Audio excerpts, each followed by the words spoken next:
स्मार्टफोनच्या दुनियेत क्रांती आता आपल्या शहरात. पलुसकरांच्या सेवेत सज्ज विवो एक्सक्लुझिव्ह स्टोअर. आता विवोची सुपरफास्ट टी सिरीज आणि गेमिंगसाठी जबरदस्त आयक्यूचे सर्व लेटेस्ट मॉडेल्स आता आपल्या पलुसमध्ये उपलब्ध. नको बजेटची चिंता, आमच्याकडे फायनान्स सुविधा. तर वाट कसली पाहताय, आजच भेट द्या. देशभूषण शीतल सावळवाडी यांचे Vivo exclusive store, Meenakshi Chitramandir जवळ, तासगाव रोड, पलूस. संपर्क 94 21 22 42 54 किंवा 91 72 57 16 27. मागण्या पूर्ण न झाल्यास 15 ऑगस्टला पलूस येथे दिव्यांगांचा सामूहिक आत्मदहनाचा इशारा. गेल्या 5 ते 7 वर्षापासून प्रलंबित असलेल्या विविध शासकीय मागण्या आणि नगर परिषदेच्या गाळ्यांमधील गैरप्रकारांविरोधात संघर्ष दिव्यांग सामाजिक संघटना आक्रमक झाली आहे.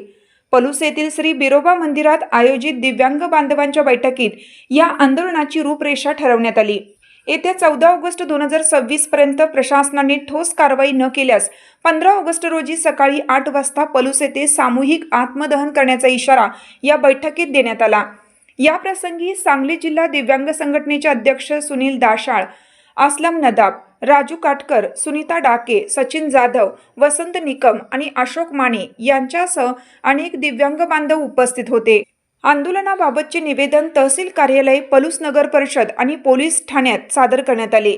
निवेदनानुसार तालुक्यातील पात्र दिव्यांगांचे अंत्योदय अन्नधान्य योजनेचे अर्ज वर्षानुवर्ष प्रलंबित असून पेन्शन व शासकीय दाखल्यांसाठी दिव्यांगांना वारंवार हेलपाटे मारावे लागत आहेत.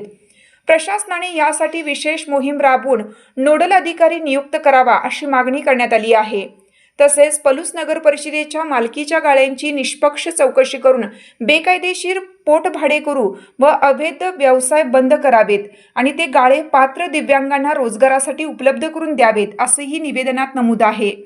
14 ऑगस्टपर्यंत लेखी अहवाल व कार्यवाही न झाल्यास 15 ऑगस्टला सामूहिक आत्मदहन केलं जाईल आणि या सर्व प्रसंगाला प्रशासनच जबाबदार राहील असा इशारा बैठकीत देण्यात आला. गेल्या अनेक वर्षापासून दिव्यांगाच्या विविध मागण्यासाठी वेळोवेळी पाठपुरावा करून देखील आमच्या मागण्या मान्य होत नाहीत. त्या संदर्भात वेळोवेळी तहसील कार्यालय तसेच पलूस नगर परिषद या दोन्ही विभागांना आम्ही वेळोवेळी निवेदन दिले, वेगवेगळे आंदोलन केले, तरी देखील आमची कामं झालेली नाहीत. खास करून रेशन कार्ड विभाग जो आहे अत्यंत दिव्यांगांना त्रास देत आहे आणि गेले 6-6 वर्ष झालं दिव्यांगांनी अजून रेशन कार्ड मिळालेलं नाही. मागणी करून देखील आम्ही पाठपुरावा करून आंदोलन केलं, 4-5 वेळा आम्ही आंदोलन केलं, निवेदन दिलं, तरी आम्हाला रेशन कार्ड देत नाही ते अजून.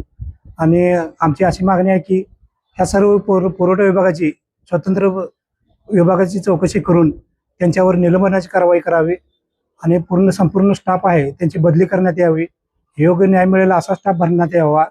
तसेच पलूस नगर परिषद हद्दीतील खोकीधारकांना आम्ही निवेदन दिले होते की नगर परिषदला की दिव्यांगांना व्यवसायासाठी जागा खोकी मिळावी म्हणून. त्या संदर्भात वेळोवेळी पाठपुरावा करून आंदोलन करून त्या आंदोलनात आम्हाला आश्वासन देण्यात आले की 3 महिन्यात आम्ही तुम्हाला खोकी देतो म्हणून. पण तसं अजून काही ठोस कारवाई झालेली नाही.